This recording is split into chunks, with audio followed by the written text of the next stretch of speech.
Kyle Delaney here, and on this edition, I'm going to break down, predict the co-main event at UFC 146 between Cain Velasquez and Antonio Bigfoot Silva. Now, few things is that the UFC 146 card was an absolute mess given the Overeem situation. The card has changed, felt like a million times, and fighters have moved up to different fights. Fighters have dropped out with injury. It's just been an absolute mess, and Cain Velasquez was supposed to face Frank Mir. Frank Mir moves up to face Junior Dos Santos, and now he's matched up with Antonio Silva. And just in regards to this matchup is that Cain Velasquez is coming off of trying to defend his title the first time. He obviously lost, and he's facing Antonio Silva, who's coming off of a loss in the Strikeforce Grand Prix semifinals to Cinderella Man Daniel Cormier. Got absolutely dominated, got finished in the first round. Lackluster performance, in my honest opinion. And, you know, I'm not doubting Cain Velasquez. I know he'd fight anybody, but I don't see this matchup. I know there's not many fighters because this is what you get when you do an all-heavyweight main event. There's not a lot of fighters to pick from, but there were definitely other fighters available for this. I'm not doubting Bigfoot Silva's talent. There's no doubt that he's a top 10 heavyweight.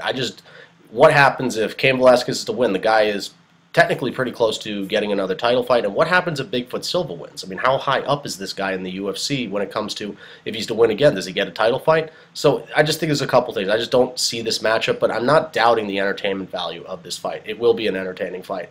So what I'm going to do is I'm going to break down both fighters. I'm going to do my predictions. So I'll start with the former champion, Cain Velasquez. Now, Cain Velasquez trains at AKA. He's a former college wrestler, well-accomplished college wrestler, wrestling at Arizona State with C.B. Dalloway, Ryan Bader. He's trained with some of the best, and he compiled this absolutely impressive college wrestling record, and he carries it over. There's wrestlers that carry over their wrestling, and it works very well in mixed martial arts. Cain Velasquez is most definitely one of those guys. His wrestling works very well. His technique is some of the best in the game. But in regards to his striking game, Cain Velasquez at AKA, obviously a kickboxing background.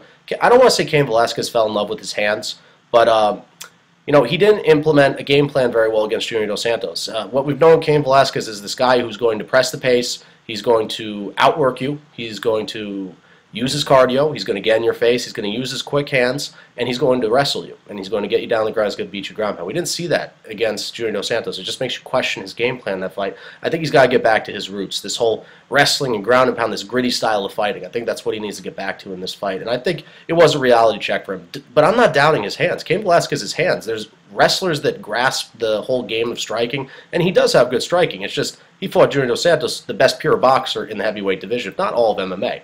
So in regards to Cain Velasquez's stand-up is that his footwork is outstanding, very quick feet, very quick hands, an undersized heavyweight, but quick hands, and he packs a lot of power behind his punch. Cain Velasquez has 8 knockouts on his resume. It's done through ground and pound. It's done through some strikes standing up. So he does put together impressive combinations. His hand speed, his footwork allow him to do so. In the clinch, he can beat guys down. He can throw knees. We've seen this before, and he can throw kicks at the legs. I don't know if it would be the best idea against Bigfoot Silva. You want to be aware of his reach. Then this is his bread and butter. He gets in the clinch. He gets a hold of you. He's explosive with his takedowns. He could do double, single. He could sweep the leg. He could slam you down to the ground. Absolutely anything's possible, and we've seen Cain do it to some of the biggest fighters. That's the thing, is that Antonio Bigfoot Silva is one of the bigger heavyweights. I'm not concerned about the size in this fight. I think technique always outshines size, and we've seen Cain Velasquez work his way up the rankings time and time again against bigger heavyweights. He's been really the smaller fighter in almost all of his fights. And he's fought a guy like Brock Lesnar. I know people say Lesnar's overrated, but there's no denying Brock Lesnar's wrestling ability. And Cain Velasquez took Brock Lesnar's wrestling game and stuck it right back in his face and absolutely demolished the guy. So, and when Cain gets you down to the ground, his ground control, he's going to wedge your arm down, he's going to posture up, and he's going to beat you down. The guy has very deceiving power in the ground and pound department, and he takes his time, or he's very aggressive. He's got this very happy, very nice balance in between both. And he is a brown belt in guerrilla jiu-jitsu, but he doesn't go for submissions. He's looking to beat you down. And a couple other things, whereas Cain Velasquez, pros and cons really, is that he has this cardio that nobody possesses in the division. He moves at this high-octane pace that very few heavyweights can keep up with. He has deceiving knockout power. That's definitely a pro.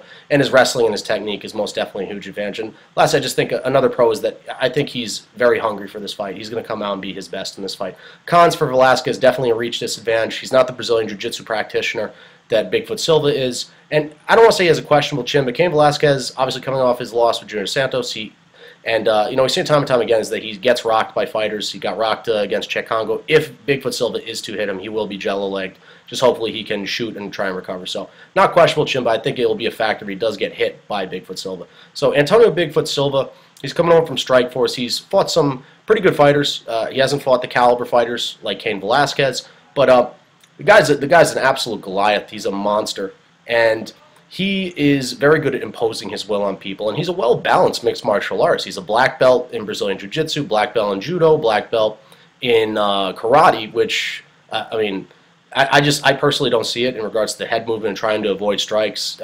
You know, we've seen Bigfoot Silva take strikes. He's not really good at avoiding strikes, in my honest opinion. But he does have good stand-up also. He does do Muay Thai, and he has a very long reach. He definitely has a reach advantage in this fight, and he throws bombs. He doesn't have hand speed at all. He's very luggy. I don't want to say he throws meat hooks, but he does have power that it just can't be denied. He has 11 knockouts on his resume. The guy's a monster. I mean, Lord knows what he'll be weighing in at come fight time. He's definitely going to be above 265 pounds. If he does catch Cain Velasquez will be going to sleep. But that's a matter if he could hit Cain Velasquez, because Cain Velasquez's head movement, his speed is going to be very difficult for Bigfoot Silva to hit.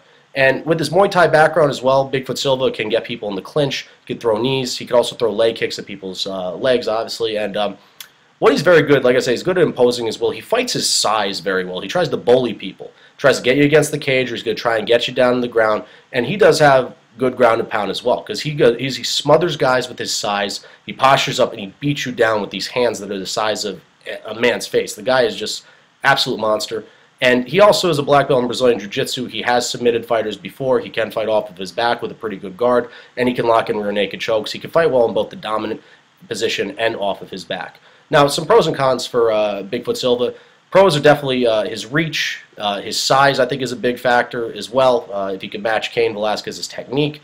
Knockout power is a big factor as well. I think he's the better submission fighter in this fight. Some cons for Bigfoot Silva is definitely his speed. He's not faster than Cain Velasquez. He doesn't have the cardio that Cain Velasquez has. He's not, doesn't work at the pace that Cain Velasquez does. And his chin's questionable too. I know he hasn't been knocked out much, but he's been knocked down in the past. We saw what happened when Daniel Cormier hit him once with a heavy strike, and he almost seemed shell-shocked. And obviously Daniel Cormier landed a huge overhand right, but Bigfoot Silva's chin is definitely questionable too, especially when he's going to be facing Cain Velasquez, who has deceiving knockout power.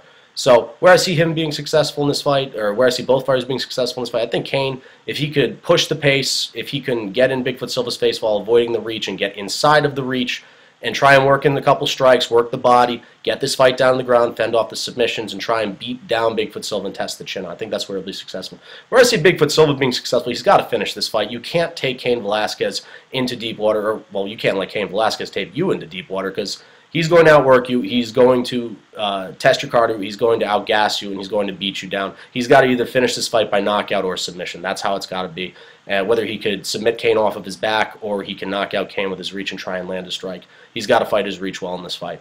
So that's where I see each fight being successful. So where my prediction lies, I think what it comes down to, I think this fight's going to pan out very similarly to Daniel Cormier versus Bigfoot Silva.